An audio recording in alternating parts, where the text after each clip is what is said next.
اس نے شادی کی ہے کسی سے، تو اس کے شوہر کو جعلی دوائی دے کے فالج کیا، یعنی کہ اپاہج کیا کہ وہ کسی قابل نہ رہے، واپس آ جائے کسی طرح، کہ مجھے مجبور کرتے تھے تو میں گھر میں چیخ چیخ کے بولتی تھی، تو بچیوں کو سنائی دیتا تھا کہ پھپھو نے اسٹیپ لیا ہوا ہے اگر تو ہم بھی لیں گے. ہم لوگوں سے بولتے ہیں نا کہ راشن ڈالنا ہے گھر میں، کھانے کو کچھ نہیں، تو کچھ لوگ ہماری مدد کرتے تھے، ہمیں پیسے دیتے تھے، راشن کپڑے سب آتا تھا ہمارے پاس. تو وہ جو مصباح بھابھی ہے نا، وہ سارا کچھ غائب کر دیتی تھی، اپنی ماں کے گھر بھیج دیتی تھی، کہتی تھی نہیں ابھی اور کرنا پڑے گا غلط کام، روٹی کھانی ہے پہلے غلط کام کرو. میرے کپڑے پھاڑ دیتے تھے، اور مجھے انہوں نے گندی گندی باتیں کر کے، گندے الزام لگا لگا کے ذلیل کیا ہوا. اور پھوپھی مجھے یہ کہتی ہے کہ ہم تمہیں گندا کریں گے مزید. پولیس والے مجھے کہتے ہیں کہ تمہاری ننگی تصویریں ہم وائرل کریں گے، ایکشن نہیں کرائیں گے. آپ سڑکوں پہ دھکے کھاتی ہیں، آپ کہاں کہاں پہ ان دنوں میں رہیں؟ کب تک رہیں؟ سڑکوں پہ کب تک سوئیں؟ سڑکوں پہ رہنے سے کیا لوگ آپ کو تنگ نہیں کرتے تھے؟ بہت کرتے تھے، میں سو نہیں سکتی تھی، کوئی چھیڑنے آ جاتا تھا تو میں اٹھ کے بیٹھ جاتی تھی اور کسی کو دھمکی لگاتی تھی کہ چلے جاؤ میں پولیس بلاؤں گی. یا کوئی وہاں پارکوں میں شکر ہے سیکیورٹی آتی ہے، نواز شریف پارک، تو سیکیورٹی جو ہے وہ کسی کو پاس نہیں آنے دیتی. تو میں کوشش کرتی تھی گیٹ کے پاس رہوں، وہاں پہ جو واچ مین بیٹھے ہوئے ہیں کم سے کم میں ان کی نظر میں رہوں گی، کوئی مجھے چھیڑے گا نہیں. تو پارکوں میں گندے کام ہو رہے ہیں تو پولیس ان کو بھی چھاپے مار کے پکڑتی ہے. تو میں پارکوں میں اب سو ہی نہیں سکتی، رہ ہی نہیں سکتی. آپ دارالمان میں چلی جاتی ہیں، آپ کسی ایسی جگہ پہ چلی جاتی جہاں پہ آپ کو تحفظ ملتا؟ میں بالی میموریل ٹرسٹ گئی ہوں، ہیومن رائٹس کی میڈم رابعہ کے پاس گئی ہوں، گوگل سے نمبر نکالا ہے، ان کا پاگل خانے کے پاس ہی آفس تھا، وہاں گئی ہوں، ان کو ملی ہوں. انہوں نے مجھے بالی میموریل ٹرسٹ میں ٹرانسفر کیا ہے، رہائش دی ہے 2 مہینے میں ان کے پاس رہی ہوں، اپنی فائل اپنا کیس دیتی گئی ہوں. تو ساتھ ہی انہوں نے مجھے تنگ کرنا شروع کر دیا. وہاں رات کو کچھ لڑکیاں ڈیٹ پہ جاتی تھیں، وہ جب آتی تھی نا تو اتنے کھانے لے کر آتی تھیں، تو وہ نا مجھے خوشبو آتی تھی، تو میں چاہتی تھی کہ کوئی ان سے مجھے کھانا مل جائے، کھانے کی کوئی چیز. تو میں دیکھتی تھی تو وہ مجھے دیکھ کے نا ڈر جاتی تھیں. تو انہوں نے پھر کمپلین کی کہ اس کو نکالو، اسے پتہ نہ چل جائے کہ ہم کیا کرتی ہیں. تو میں اس کی جو مین میڈم تھی ہیڈ، ان کا پیچھے گھر تھا، ان کے گھر گئی تو ان کے چوکیدار نے مجھے بولا تم تو جلی ہوئی ہو، تمہاری تو شکل بھی اچھی نہیں ہے، تم یہاں کیا کرنے آئی ہو، تم تو ہمارے کسی کام کی بھی نہیں ہو. تو دارالامان میں میری کزن رہ کے آئی ہے، اس نے بولا وہاں بھی یہی دھندا ہوتا ہے.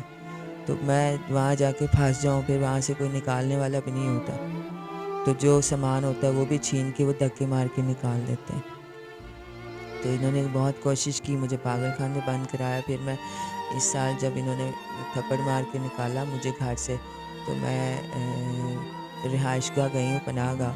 اب پناہ گاہ اس طرح کی بنائی ہے کہ لاہور کے لوگ کوئی مجبور ہے اس کو رکھتے نہیں ہیں، وہ کہتے ہیں نہیں ڈی سی او سے سفارش کرا کے آؤ.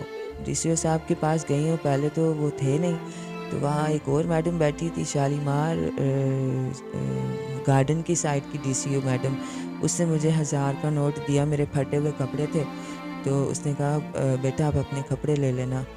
تو میں نے اسے بتایا میرے پاس رہنے کو جگہ نہیں ہے. تو اس نے ڈی سی او صاحب سے بولا کہ اس خاتون کا آپ سفارش سن لو، اس کو رہائش دے دو. تو انہوں نے سائن کیے، فون کر دیا. میں 1 ہفتہ رہی ہوں بڑی مشکل سے. تو رات میں سوتی تھی، دن کو وہ نکال دیتے ہیں. تو دن کو میں پارکوں میں دھوپ میں جا کے لیٹی رہتی تھی، اتنی ٹھنڈ لگتی تھی، کھانے کو بھی کچھ نہیں ہوتا تھا میرے پاس. تو مجھے سمجھ نہ آئی کہ میں بھیک مانگنا دوبارہ شروع کر دوں، میں کدھر جاؤں. جس کے پاس بھی گئی ہوں تو وہ لڑکے مجھے کہتے تھے غلط کام کرو گی تو کمرہ لے دیتے ہیں. تو مجھے کوئی سمجھ نہیں آئی کہ میں کیا کروں، کہ میں اتنی مجبور ہو چکی ہوں، میں سمجھ نہیں آتی. شازیہ اب آپ اپنا گزر بسر کیسے کرتی ہو؟ بھیک مانگتی ہو یا کوئی آپ کو دیتا ہے؟ کیا کرتی ہو آپ؟ کبھی کبھی بھائی سے بڑی مشکل سے 100-200 لیتی ہوں، تو اس کے علاوہ کسی نہ کسی سے مدد مانگتی ہوں. پی ٹی آئی والوں کی وہ 12,000 کی پرچی لے کے بیٹھی ہوں، 2 دفعہ لائنوں میں لگی ہوں، باری نہیں آئی، لائٹ گئی ہے. جس کسی کو پی ٹی آئی کے لوگوں کو پوچھتی ہوں، کوئی ذمہ ہی نہیں لیتا، ان کو کوئی انفارمیشن ہی نہیں ہے، وہ کہتے ہیں جاؤ لائنوں میں جاؤ، دھکے کھاؤ. راشن کا پوچھتی ہوں وہ نہیں کوئی بتاتا. تو ابھی کچھ لوگوں نے کسی نے مجھے کوئی 2000 کسی نے بھیجا تھا, اس میں اپنا کھانا پینا کر رہی ہوں, کرایہ نہیں ہے میرے پاس, اور 25 تک میں اس گھر میں ہوں. 25 کے بعد کہاں جاؤں گی مجھے نہیں پتہ. میں بس کرایہ بھی نہیں ہے, بل بھی نہیں ہے, کھانے پینے کا بھی نہیں ہے ارینج کچھ خاص, خالی چاول ہے اور آئل پڑا ہوا آپ کے سامنے. تو میری کوئی اللہ کے واسطے مدد کر دے. میں بہت سارے کام کر سکتی ہوں, میں شیف ہوں, میں کھانے پینے کا کام کرنا چاہتی ہوں کہ کوئی ریڈی لگا لوں, یا گھر ایسا لینا پڑے گا جس میں رات کو ریڈی کھڑی کر سکوں. تو 8-10 ہزار سے کم گھر نہیں آتا انڈیپینڈنٹ. تو اگر دکان لیتی ہوں تو اس کا تو لاکھ روپے پگڑی ہوتی ہے اور کرایہ ہوتا ہے, اس کو سجانا ہوگا. تو کوئی اللہ والا میری مدد کر دے. میری فریاد ہے لوگوں سے کہ مجھے بہت سارے کام آتے ہیں, میں ہمت والی خاتون ہوں. آپ کا تیسری چوتھی منزل پہ گھر ہے, رہنے کے لیے کوئی ایسی چیز نہیں ہے, گرم چادر نہیں ہے اوپر لینے کے لیے, کمبل نہیں ہے ٹھیک سے, زمین پہ آپ نے بستر کیا ہوا ہے, اتنی ٹھنڈی ہے یا جگہ یہ ساری, آپ کس طرح سے سوتی ہیں یہاں پہ؟ میں کمبل میں منہ ڈال کے تو بڑی مشکل سے دروازے کے نیچے اینٹیں جوڑی ہوئی ہیں, ہوا آتی ہے ٹھنڈی, تو روشن دان بھی ہے وہ بند نہیں ہے, تو کمبل میں منہ ڈال کے بڑی دیر تک سانس گرم لے کے پھر جا کے مجھے نیند آتی ہے. مجھے بخار چڑھ جاتا ہے, ٹھنڈ لگ جاتی ہے, صبح دھوپ نکلتی ہے, میں دھوپ سیکتی ہوں, سارا بستر دھوپ میں گرم کرتی ہوں روز. مجھے بھوک لگ جاتی ہے سردی میں, تو کھانے کو کچھ بھی نہیں ہوتا. پھر میں چائے بنا کے اس میں نان ڈبو کے کھا لیتی ہوں. تو اکثر بھوکے ہی مجھے سونا پڑتا ہے, اور میرے پاس گرم بستر, رضائی, کمبل اپنا کچھ بھی نہیں ہے. آپ کی بھابھی, آپ کے بھائی ابھی بھی سیکس کرنے کو فورس کرتے ہیں آپ کو؟ ہاں جی, ابھی بھی وہ کہتے ہیں اچانک کہ آج لڑکی نہیں ہمیں کہیں سے ملی, تو ہمارے کسٹمر فون کر رہے ہیں بہت سارے, تو ان کا مطلب یہی ہوتا ہے کہ یہ کسی طرح ہاں بولیں. بتایا کالز آتی ہیں مدد کے لیے, ہیلپ لائن آپ نے نمبر دیا ہوتا ہے, اس پہ کالز آتی ہیں, کس طرح کی کالز آتی ہیں آپ کو؟ کیا کوئی مدد کرنے کے لیے کال کرتا ہے یا کچھ اور باتیں کرتے ہیں؟ 2-3 لوگوں نے مدد کی بات کی ہے, پھر ابھی تک کچھ کی سیلری آنے والی ہے, چلو میں اب دباؤ تو نہیں دیتی کسی کو. تو ایک بندے نے مجھے بولا کہ فون سیکس کرو, پہلے ویڈیو کال پہ آؤ. تو مطلب اس طرح کی فحش باتیں اس نے کرنی شروع کی. میں نے کہا مجھے ایسے پیسے نہیں چاہیے, آپ کی بڑی مہربانی ہے, اگر دینے تو اللہ کے واسطے دو. یہ فون سیکس کے تو لوگ بھرے پڑے ہیں. تو ناظرین, آپ نے شازیہ کی باتیں سنی, کس طرح سے یہ اپنے آپ کو بچا رہی ہے اور کس طرح سے اس کے ساتھ ہوا. سارا جسم اس کا جلا ہوا ہے, بہت تکلیف میں ہے, ہر جگہ پہ مدد مانگنے کے لیے جاتی ہے تو سبھی اس کو کچھ نہ کچھ کہہ کے بھیج دیتے ہیں. کہیں پہ کام کرنے کے لائق نہیں رہی, بھیک مانگ کے اپنا پیٹ پالتی ہیں. آپ ان کا روم دیکھ سکتے ہیں, اس کا کمرہ دیکھ سکتے ہیں کہ بیٹھنے کے لیے جگہ نہیں ہے.